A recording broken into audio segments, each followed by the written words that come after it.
गुरुजी, आपके चरणों में कोटि कोटि प्रणाम। गुरुजी, आपसे 4 प्रश्न हैं। गुरुजी, चतुर्मास का आज के परिप्रेक्ष्य में क्या महत्व है, कितनी आवश्यकता है, इसका किस तरह लाभ उठा सकते हैं? चतुर्मास का इस परिवेश में अभी तो हम साधुओं को तो हर जगह चतुर्मास करना ही है, क्योंकि हम लोगों को बरसात में चलने की परमिशन नहीं है। बरसात के समय में छोटे छोटे जीव उत्पन्न होते हैं। अहिंसा धर्म का पालन करने के लिए हम लोग चातुर्मास करते हैं। तो हम लोगों का साधुओं का जो संभव होता है, स्वाध्याय, ध्यान, ज्ञान इन चातुर्मासों में बहुत ज़्यादा होता है, क्योंकि वही हमारी साधना है और उसी में हम लोग संलग्न रहते हैं। श्रावक लोग इसका लाभ ऐसे उठा सकते हैं कि 4 महीने तक कम से कम वैसे जीवन पर्यंत का ही छोड़ना चाहिए, नहीं तो 4 महीने रात्रि भोजन ना करें, 4 महीने होटलों पे भोजन ना करें, 4 महीने जमीकंद ना खाएं, 100 विहार का पालन करें, तो वो श्रावक भी चातुर्मास की साधना कर सकता है। हम साधक लोग तो 4 महीने अहिंसा की दृष्टि से चातुर्मास करते हैं। सर, दूसरा, जैन एकता आज हमारे समाज में क्यों जरूरी है, कैसे संभव है?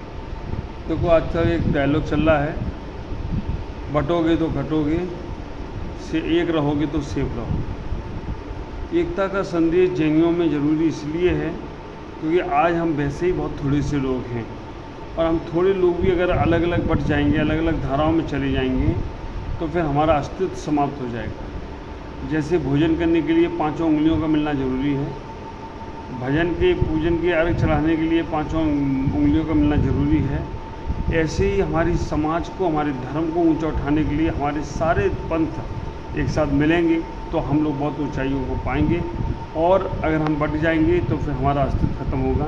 इसलिए हम सब लोगों को अपने मंदिर की पूजा पाठ, मंदिर की उपासना की साधना मंदिर तक सीमित रखें। बाहर अगर हम आएँ तो एक जाजम पर एक हों। और अभी हमें खुशी होती है कि जब हमारे बम्बई में मंदिर टूटा तो हमारी समाज सड़क पर आई और आकर उन्होंने दिखा दिया कि भाई हम लोग कितने हैं। आज हमारी कोल्हापुर में माधुरी जो एक हथनी होने के बाद भी कितना पुण्य अर्जन किया हो गया, पूरी समाज, सरकार और समाज और साधु भी उसके लिए बोल रहे हैं। ऐसे हमें एकता का परिचय देना चाहिए, जिससे हमारे धर्म आगे तक बढ़ सके। सर, तीसरा, क्या आज का युवा पीढ़ी अपने धर्म और समाज से जुड़ा है या विमुख है?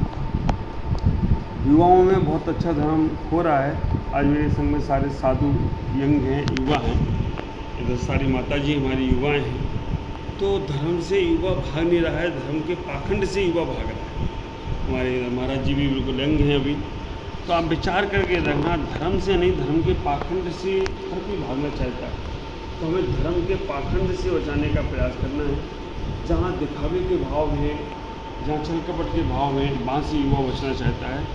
और मेरे तो ख्याल ये है कि युवा लोग भी बहुत अच्छा धर्म से कर रहे हैं, जो थोड़े जिनके परिवार संस्कारित थे या जो पाश्चात्य संस्कृति में फंस गए हैं, भौतिकता में फंस गए हैं, वो युवा भी दूर भाग रहे हों तो कोई आश्चर्य नहीं है। बाकी युवाओं को भी धर्म समझ में आने लगे।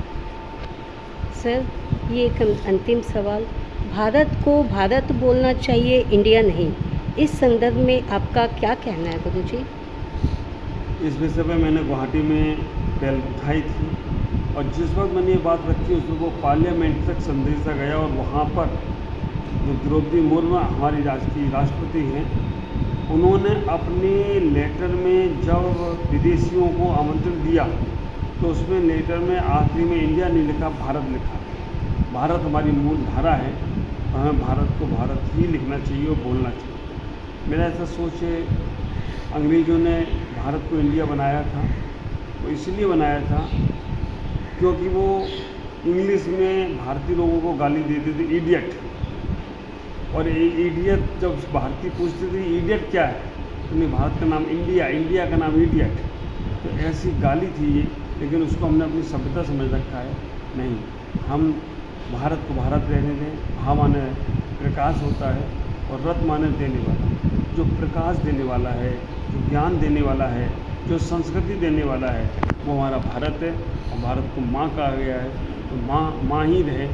इंडिया कहकर इडियत मत बनाओ, भारत कहकर प्रकाश बांटने का प्रयास करें। जय भारत गुरुजी।